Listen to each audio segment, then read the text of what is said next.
오늘은 웨스트민스터 대요리 문답 3문을 공부하도록 하겠습니다. 먼저 하나님 말씀을 보시죠. 디모데후서 3장 16절입니다.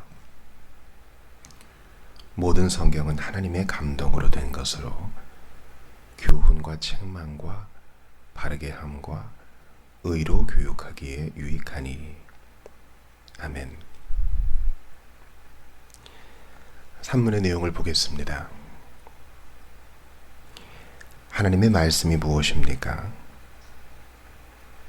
구약과 신약에 있는 거룩한 책들이 하나님의 말씀이며 믿음과 순종의 유일한 준칙입니다.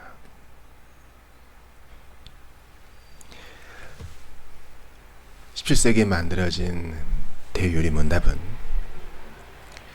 바로 오늘 3문의 내용처럼 성경을 제대로 이해하기 위한 가이드로서 우리에게 주어집니다.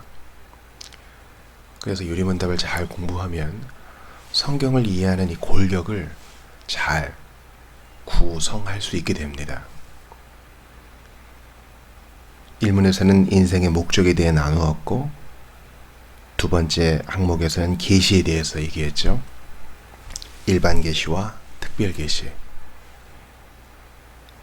사람의 본성의 빛, 하나님의 일들이 분명히 나타난 것, 이런 일반 계시가 있지만 사람의 구원을 위해서는 오직 하나님의 말씀과 성령만이 충분하고 효과 있게 계시하신다.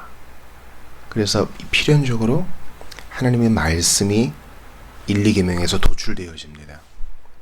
목적대로 살려면 하나님의 계시를 알아야 하는데 그 계시는 성경에 나타나 있다. 이 성경을 성령님께서 조명해 주셔야만 우리는 밝히 이해하고 인생의 목적을 찾을 수 있다. 하나님을 영화롭게 하고 즐거워할 수 있다. 이러한 논리적 인과관계가 성립되는 것입니다. 그래서 세 번째 항목에서는 자연스럽게, 그렇다면 하나님의 말씀, 성경이란 건 뭐냐? 답은 이러하죠. 신약과 구약에 있는 이 거룩한 책들, 거룩한 성경이 하나님 말씀이다. 그리고 이 하나님 말씀은 믿음에 있어서 유일한 규범이고 순종에 있어서도 유일한 규범이다. 이 유일하다는 것에 주의하세요. 다른 것이 더할 수 없다는 것입니다. 당연하지요. 하나님은 당신 자신과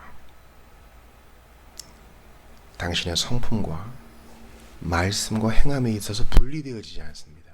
그러므로 하나님의 말씀은 하나님 자신과 동등한 권위를 가집니다. 다른 것은 없어요. 거룩한 하나님의 신구약 말씀과 교회, 공의회, 어떤 위대한 사람의 말, 권위가 같을 수 없는 것입니다. 다 성경 아래에 있는 것이에요.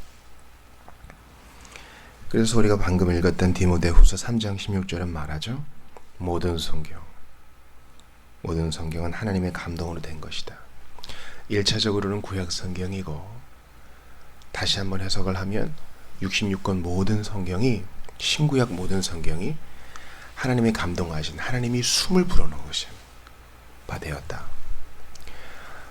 천지를 창조하신 하나님이 흙으로 사람을 지으시고 그 코에 생기를 불어넣으셨던 그 숨으로 성경에도 숨을 불어넣으셔서 이 말씀이 교훈과 책망과 바르게 함과 의로 교육하기에 유익하도록 하셨습니다.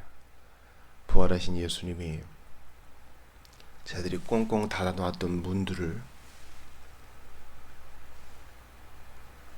거기에 매이지 않고 그 안에 들어오셔서 너희에게 평강이 있을지어다 하시고 숨을 내어주시며 성령을 받으라 하실 때 그 숨, 그 감동입니다. 베드로후서 1장 19절에서 21절을 보시죠. 또 우리에게는 더 확실한 예언이 있어 어두운 데를 비추는 등불과 같으니 날이 새어 샛별이 너희 마음에 떠오르기까지 너희가 이것을 주의하는 것이 옳으니라. 먼저 알 것은 성경의 모든 예언은 사사로이 불 것이 아니니 예언은 언제든지 사람의 뜻으로 낸 것이 아니요 오직 성령의 감동하심을 받은 사람들이 하나님께 받아 말한 것입니다. 여기서는 이제 성경의 말씀을 예언이라고 하죠. 성경은 예언자들, 즉 선지자들과 사도들의 터 위에 서 있습니다. 선지자들의 증언, 사도들의 증언이 바로 성경의 기록으로 남아있죠. 그래서 성경 해석을 사사로이 하지 말라. 성경 해석의 주체는 교회다. 또 하나님께서 맡겨놓으신 직분자를 중심으로 한다. 특별히 목사와 교사를 중심으로 한다. 이것을 전제하면서 예언은 언제든지 사람의 뜻으로 낸 것이 아니고 오직 즉 성경은 사람이 지 맘대로 갈겨 쓴 것이 아니라 오직 성령의 감동하심을 받은 사람들이, 우리 지난 시간에 디모데후서 보면서 하나님의 감동, 그것을 하나님의 숨을 불어넣으신 봤죠? 여기에서도 성령의 감동이란 말이 나옵니다. 성령의 감동하심을 받은 사람들이 하나님께 받아 말한 것이다. 즉 성경의 저자는 성령 하나님이시고 성령 하나님은 오류 없이 저자들을 감동하사 하나님의 뜻을 그대로 기록하게 하셨습니다.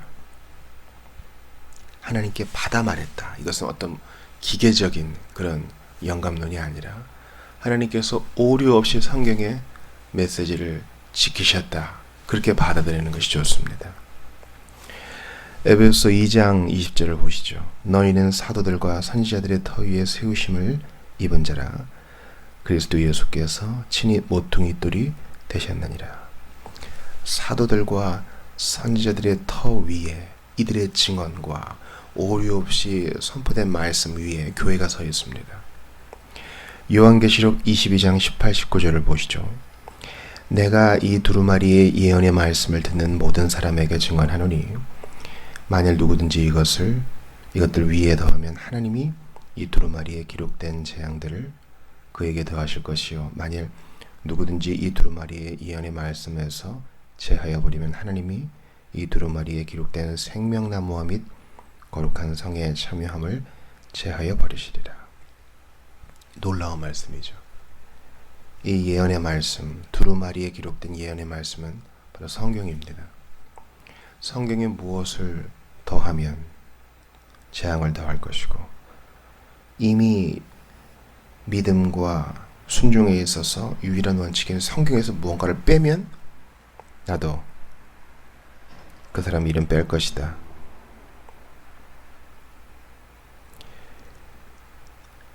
생명나무와 및 거룩한 성의 참여함을 제하여 버릴 것이니 성경을 그대로 보존하고 잘 증거하여라.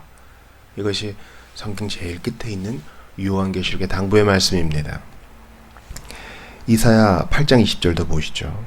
마땅히 율법과 증거의 말씀을 따를지니 그들이 말하는 바가 이 말씀에 맞지 아니하면 그들이 정녕 아침빛을 보지 못하고. 마땅히 율법과 증거의 말씀을 따르라 할 때 이 율법과 증거의 말씀은 역시 성경입니다. 시편 119편을 보세요. 성경을 가리켜서 여러 가지로 풀고 있어요.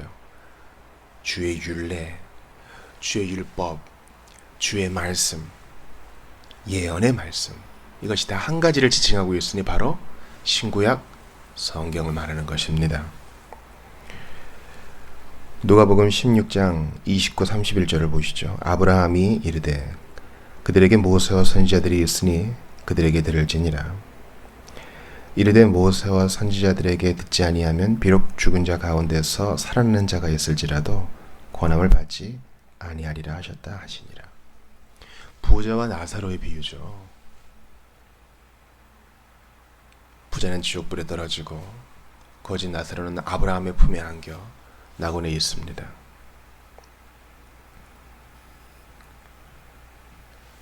부자는 나사로를 보내달라, 죽은 자를 보내달라. 그래서 남아있는 사람들이 좀, 나의 형제들이 좀, 나의 친척들이 좀 나 같은 형편에 처하지 않게 해달라 요청하지만 하나님은 아브라함을 통해 말씀하십니다. 이미 그들은 충분한 증거를 가지고 있다. 누가복음 16장에 기록된 모세와 선지자들은 바로 하나님 말씀을 가리킵니다. 모세는 하나님의 율법의 말씀을 기록한 사람이고 모세오경 쓴 사람이고 선지자들도 하나님께 받아 말하는 사람들이죠. 그들에게 듣는 것으로 족하다. 그리고 더한 말씀도 합니다. 만약 누가 부활해서 나 천국 갔다 왔는데 지옥도 봤는데 이렇게 살면 안 됩니다. 그렇게 해도 하나님의 말씀, 모세와 선지자들의 말씀을 받지 않는 사람은 그런 기적도 소용없다. 아주 뼈를 때리는 말씀을 하십니다. 그러므로 우리는 어떻게 봐야 돼요? 성경으로 족하니 성경을 신실하게 가르치고 전파하는 것을 우리의 자랑과 정체성으로 삼아야 합니다. 그러면 주님이 이것을 사용하셔서 일하십니다.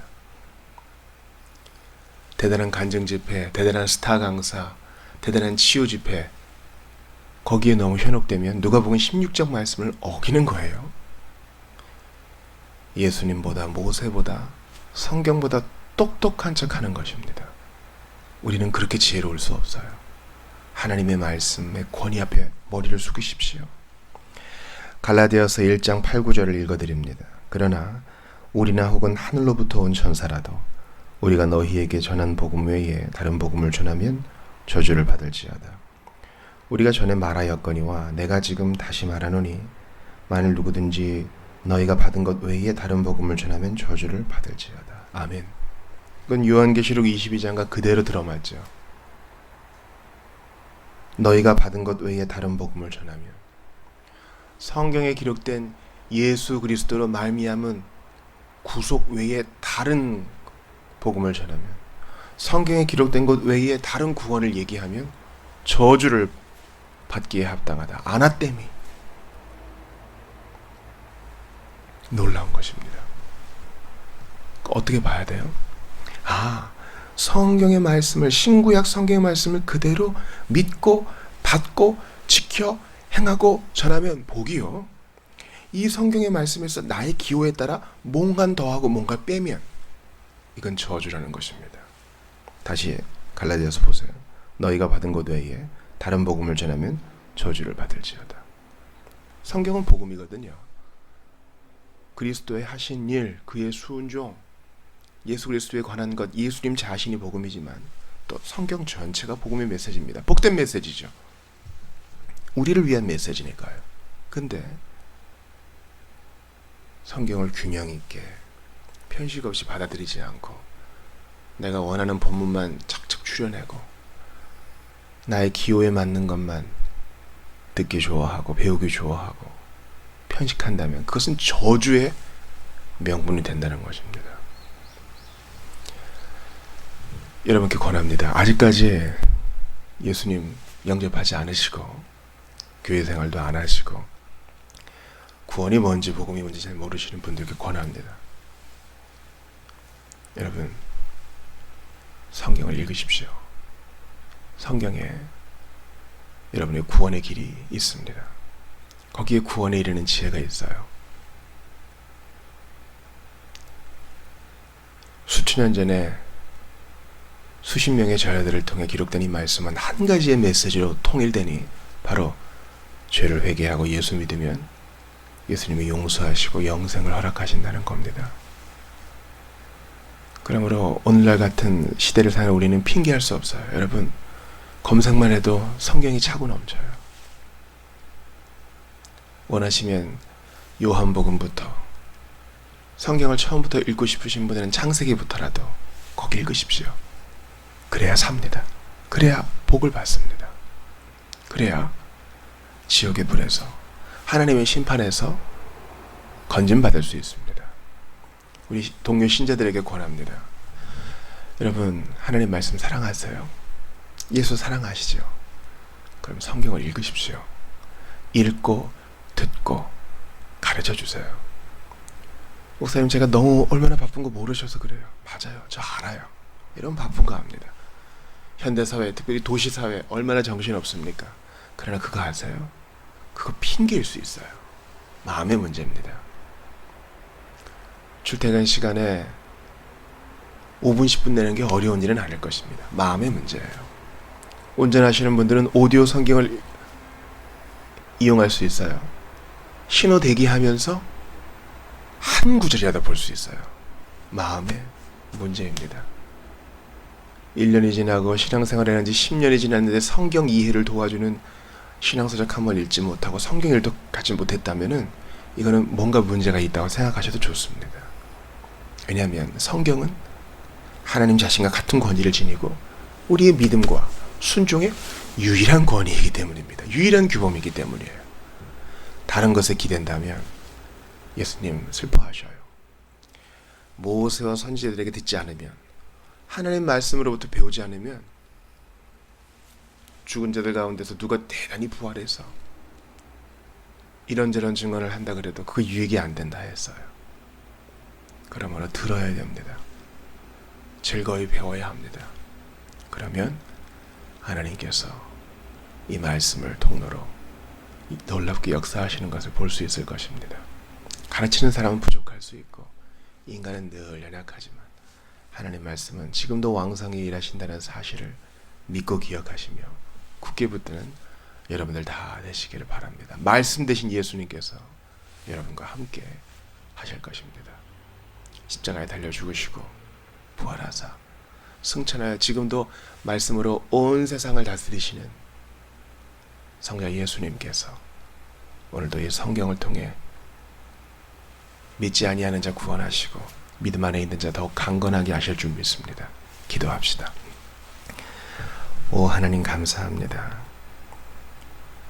복 있는 사람은 하나님 말씀 성경을 주야로 묵상하는 자라고 하셨으니 돈보다 명예보다 인기와 안정보다 하나님 말씀을 더욱 사모하고 가까이 하게 하소서. 단지 많이 읽는 것으로 만족하지 말고 깊이 묵상하여 실천하고 전하는 저희가 되게 하소서.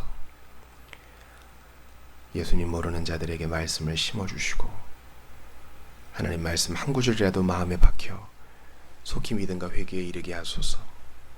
우리 형제 자매들에게도 하나님 말씀을 읽고 연구하고 질문하고 순종하고자 하는 열정을 주셔서 편견 없이 주의 말씀을 받아들이게 하소서.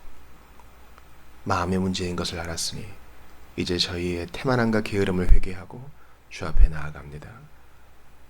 성경 앞에서 우리 주님을 더욱더 사랑하고 알아가고 기뻐하는 향유하는 저희들 모두가 되게 해 주시옵소서. 고난받는 형제들과 함께 하소서. 주 예수 그리스도의 이름으로 기도드리옵나이다. 아멘.